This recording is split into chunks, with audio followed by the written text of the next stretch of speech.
The Halls of Ivy, featuring Mr. and Mrs. Ronald Colman. And now, The Halls of Ivy.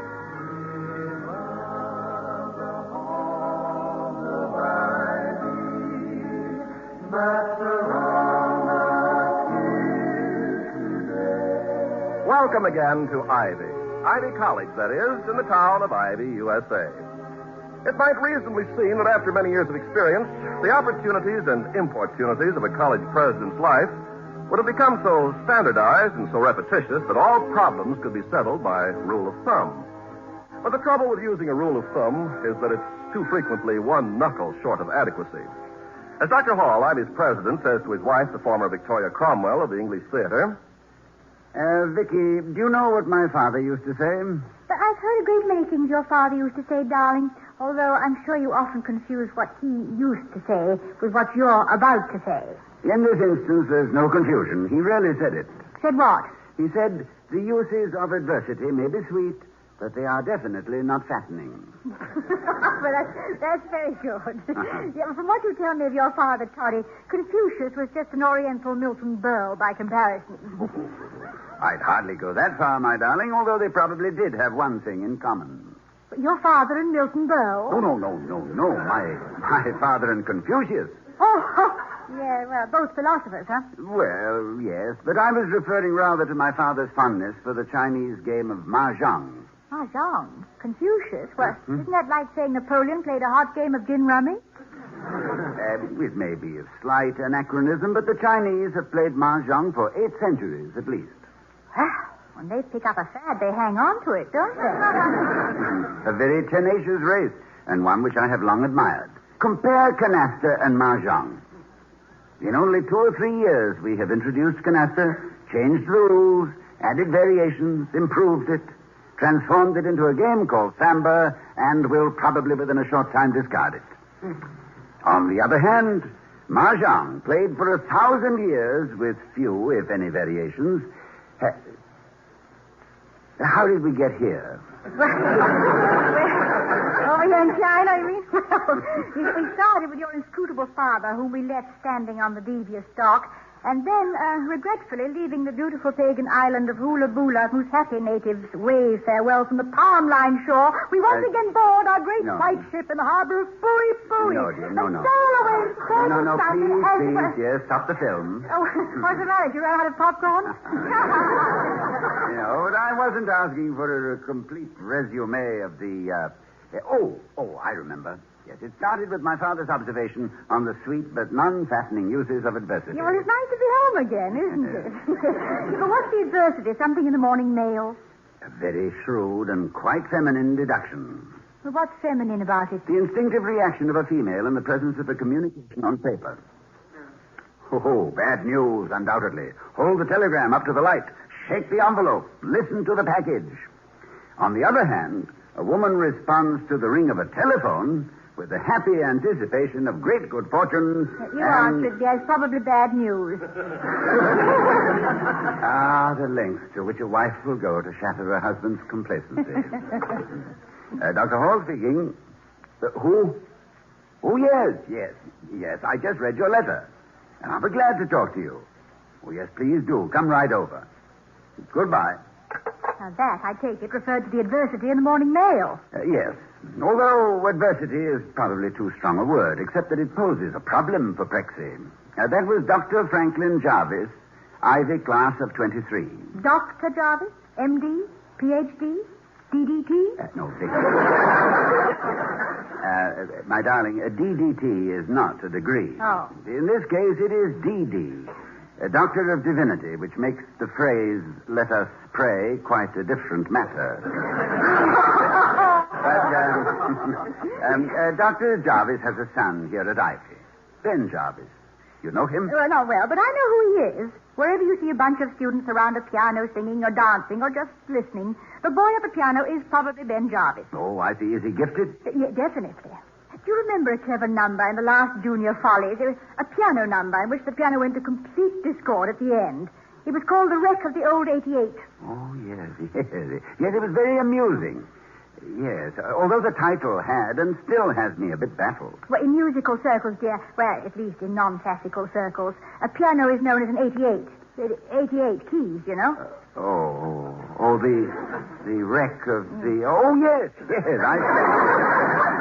You see, the clarinet now is called a licorice stick, and the xylophone a wood pile, the drums are known as the skins, the trombone is a sit horn, and fiddle's a scratch box, the bass is a dog house.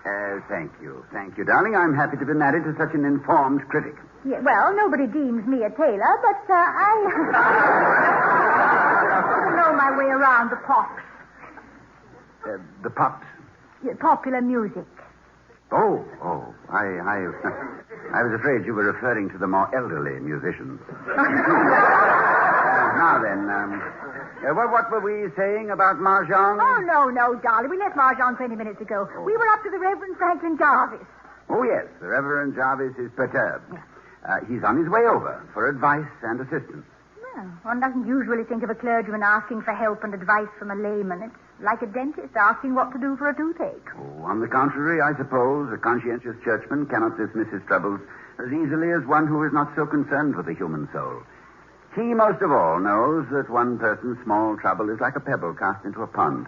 The spreading ripples can disturb the water to the farthest shore. Yeah, well, I suppose that's the pebble. I'll swim out and let him in. Let me see now. Things to remember. Xylophone is a doghouse. Piano is an 88. Clarinet is Mr. Hall? Yes, indeed. Dr. Hall is expecting you. Please come in. Thank you.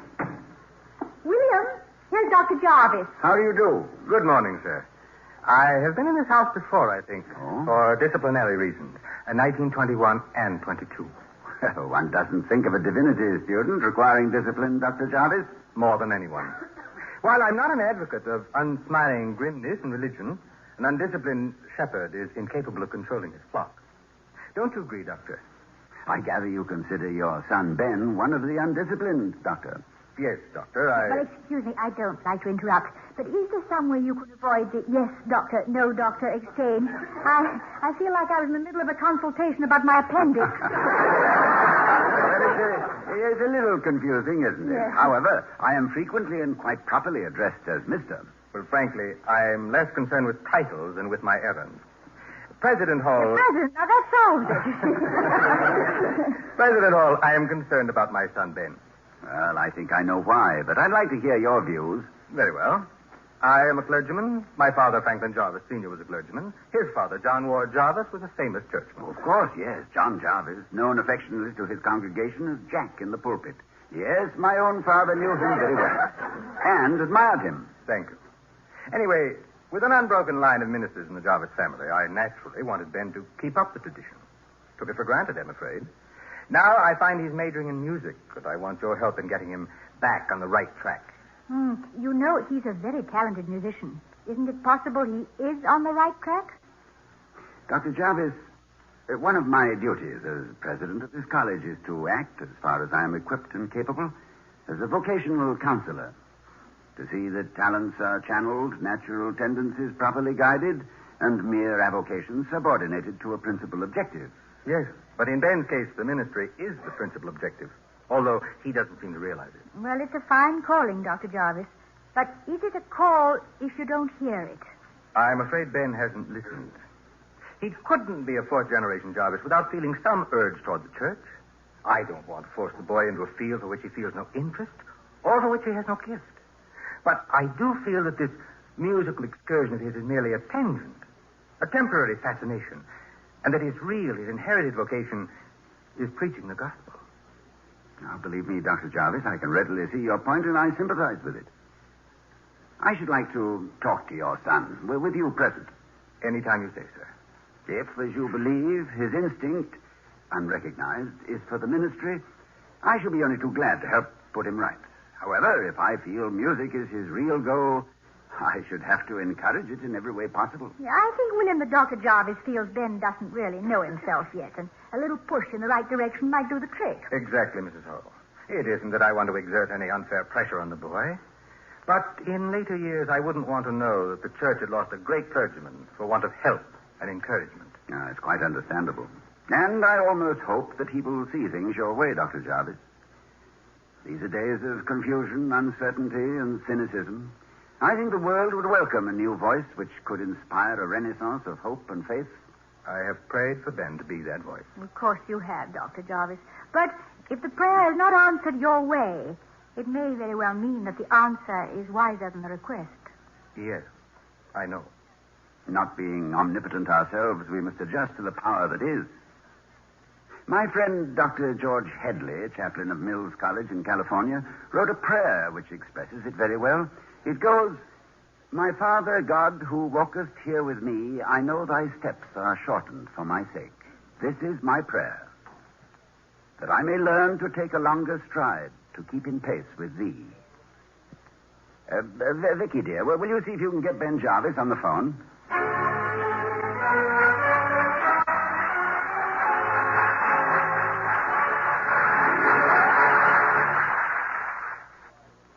We find Dr. and Mrs. Hall awaiting the arrival of the Reverend Franklin Jarvis and his son Ben, who seems to prefer the study of music to the study of religion. Mrs. Hall says, You know, Toddy, I do hope Ben Jarvis goes on with music. Yes, darling, I know what you mean. A composer who can lift the spirits of 1 million people with a song is, to me, a definite force for good, and as much on the side of the angels as any theologian. Yeah, like the old poem by Guy Carroll. Do you remember? No, why? You call it a waste of time, this taste for popular music, and yet goodbye to care when you whistle the air, the song you can't forget. Yes, that, I think, is what I was trying to say. Incidentally, I like Reverend Jarvis. He's nice. Oh, yes, I agree with you. He's that happy medium between the humorless bigot and the hail fellow type who thinks he must knock his parishioners into their pews with a slap on the back. Do you remember that sweet little vicar we met when we were on that bicycle trip in England? Oh, yes. Yeah, where was it? Glastonbury? Yes, I believe it was Glastonbury, the Glastonbury Inn, where we stopped to get some of the local cheddar. I always loved the Somerset country. You remember when we rode up to the inn and got off our bicycles, and then you said... Victoria. Oh, Victoria. Yes, William? Let's pull up a few minutes, shall we? I want some cheddar. Some what? Cheddar. Cheese. Didn't you say they make it near here? No, but that's what I get for letting you read the guidebooks before I take you somewhere. You always know more about the places than I do. But do let's stop. It's heavenly here. Well, wait till I take these clips off my trouser cuffs. They make me look like a paratrooper. Oh, you look lovely as a paratrooper. With your yellow jersey and your brown face and a little tuft of hair sticking up at the back. I like being with you, William. When you look at me like that, I'm still floating in air. I wonder if love has the power to suspend the law of gravity. Oh, I'm sure it does. It's working on me, too. I haven't come down to earth for ages. I must be a girl paratrooper. Welcome to the regiment, my sweet. I shall award you herewith the Order of the Beating Heart for beauty beyond all reasonable requirement. Pin it on and kiss me. Oh, darling. Oh, Victoria, you're lovely. And oh, what lovely country this is. Well, of course. We're in the true Vale of Avalon. It breathes history. Camelot was right over there. And when King Arthur came riding down that... Oh! I'm so sorry. Poor serves me right for pointing. Madam, the regret is mine for having met the great Victoria Cromwell so late in life and after entering the clergy. Well, thank you. And I really didn't mean to stab the local clergy in the eye. Miss Cromwell, things are not so lost to control in my vicarage that one eye would not be sufficient. Pardon me, sir, for the intrusion. I am George Wilson. Oh, no intrusion at all, Vicar. My name is William Hall, and I'm engaged to marry Miss Cromwell. An announcement which I'm prepared to make on any and all occasions. I gathered as much. England's loss will be America's gain. Or am I jumping to conclusions? No. It was a very accurate guess. Well, how did you know, Mr. Wilson? Oh, in several ways. Really? Mr. Hall's obvious discomfort in riding his bicycle on the left side of the road is quite American clothing, and the fact that no true Englishman would have the temerity to take any action, matrimonial or otherwise, which would remove Miss Victoria Cromwell from British soil. It makes me sound like a monument. Vicar, I can understand your grief at Miss Cromwell's imminent departure, but at the same time, I am proud to add to my own country's art treasure. Oh, go on. I'm loving every minute of it. We were just admiring your countryside, Vicar. Yes, the professor says it breathes history. Yes, it's true. Under one of those mounds, we call them the Mount of St. Michael, is supposed to lie buried the Holy Grail, brought to this place by Joseph of Arimathea. This is consecrated ground. It has both a secular and a religious history. Yes. One can feel it. The guidebooks also speak of the Holy Thorn. Yes, at Christmastide, the Holy Thorn planted from the staff of Joseph bursts into bloom on these hillsides. At that time, it becomes a mecca for the devout. And when the bells start ringing, which seem to echo from the cathedral city of Wells, a short distance over the hills. Well, I can hear them now, the chimes from the cathedral. Oh, dear, that's the doorbell. The doorbell of the inn, but I didn't see anyone. It's the doorbell. Oh. Our doorbell. Oh, yes, the doorbell. Yes, of course. Oh, my goodness, where were you? I was at Glastonbury, my dear, with you. Ah. And the little vicar. You know, we never did get that cheddar. Well, we'll go back sometime, darling. They'll save some for us. Oh, I'm being very rude, keeping our own visiting vicar standing at the door. Excuse me. Dr. Jarvis, come in, please. Thank you. And this is Ben? Yes, sir. We were afraid for a moment we'd misjudged the time, Dr. Hall. Oh, no. And I apologize for not answering the bell sooner. We were reminiscing about another churchman and... Oh, Victoria. May I present Ben Jarvis? Hello, Ben. Hello, Mrs. Hall. Mrs. Hall? I'm glad to meet you, Mrs. Hall, finally. You know, if I may say so without sounding fresh, Well, no, I better not. Oh, now, go ahead, Ben. I have a feeling it was complimentary. Well, I was going to say that Mrs. Hall is a kind of pin-up girl to a lot of the students. Ben, please, I don't think Mrs. No, Hall would... quite the contrary, Dr. Jarvis. Mrs. Hall would indeed. Now, thank you, Ben. It was very nice. Well, she's done so much for the music and drama classes that... Oh, you know. I know quite well, Ben, and I'm as pleased as she is. I understand you have a great gift for music. Oh, I don't know about being gifted, Dr. Hall, but I love it. And I've had 3 songs published. Next year, I expect to make enough on my music to pay expenses the rest of the way through college. I find that I've come on a fairly fruitless errand, Dr. Hall. I talked to Ben on the way over here. Oh, then you've made a definite decision, Ben? Between music and carrying on the family tradition? Yes, sir, I have. Believe me, I'm sorry to wreck my father's plans, and it was no snap decision either. But I'd feel more at home playing the organ in the church than preaching from the pulpit. But, Ben, your whole background, your heritage, your family for 3 generations has been identified with the church. Yes, sir, I realize that.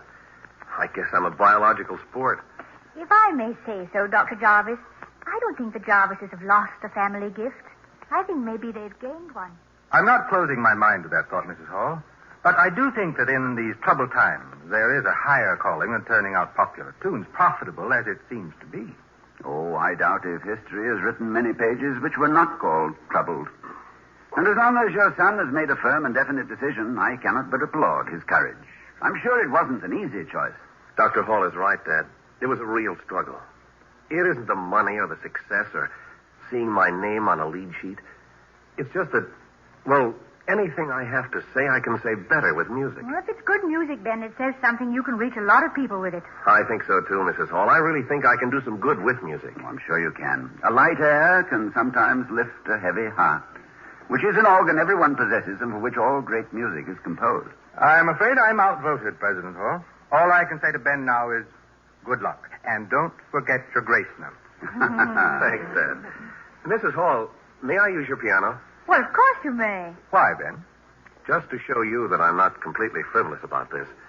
I'd like to play a song I wrote while I was wrestling with my conscience. Well, we'd all like to hear the song, Ben. What's it called? It's called I Just Telephone Upstairs. Here it is. I just telephone upstairs when I'm troubled. Never need to drop a nickel in it all. And the boss is there awaiting. I'm not exaggerating. He's sitting there awaiting for my call.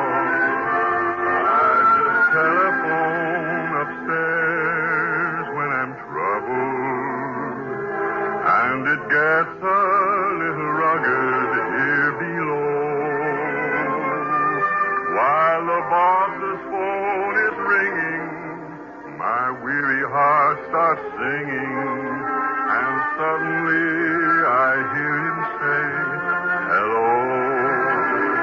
It's a long way to heaven, but I'm sure to get there by and by. For if I can see the road ahead of me, I dial the operator in the sky. I just telephone upstairs when I'm troubled. Never waste my time worrying at all. When I don't know where I'm going, he's got his way of knowing. He's sitting there waiting for my call. He's sitting there waiting for my call.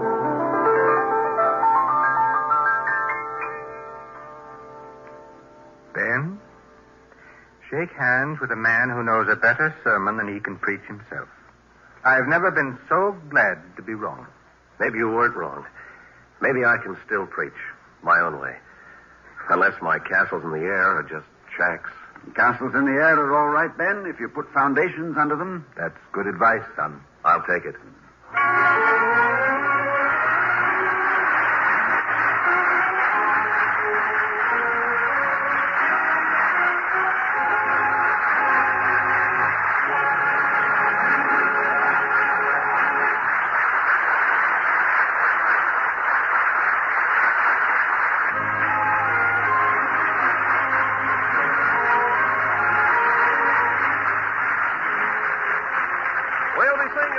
At this same time at the Halls of Ivy, starring Mr. and Mrs. Ronald Colman.